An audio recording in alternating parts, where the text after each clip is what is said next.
Pasukan Hizbullah merespons serangan Israel ke kota Eitaron yang menyebabkan 2 warga sipilnya meninggal dunia, yakni dengan meledakkan markas intelijen militer pendudukan Israel di pemukiman Misgaf Am. Akibat serangan balasan tersebut, markas dan sejumlah pasukan elit IDF tewas terbakar. Dilansir dari Al-Mayadin, operasi balasan tersebut dilakukan Hizbullah pada Sabtu 8 Juni 2024 kemarin. Dalam pernyataannya, Hizbullah mengaku melakukan sejumlah serangan balasan ke posisi Israel. Salah satunya, Hizbullah menyerang sebuah bangunan milik intelijen militer pendudukan Israel di pemukiman Misgaf Am.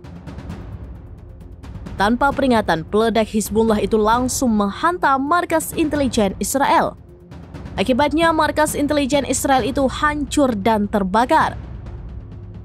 Selain itu, sejumlah pasukan khusus IDF yang ada di dalamnya pun dilaporkan tewas terbakar hidup-hidup. Hizbullah menekankan bahwa serangan tersebut sebagai respon atas aksi Zionis yang menargetkan warga sipil, khususnya di kota Eitaron, yang menyebabkan kematian 2 warga negara.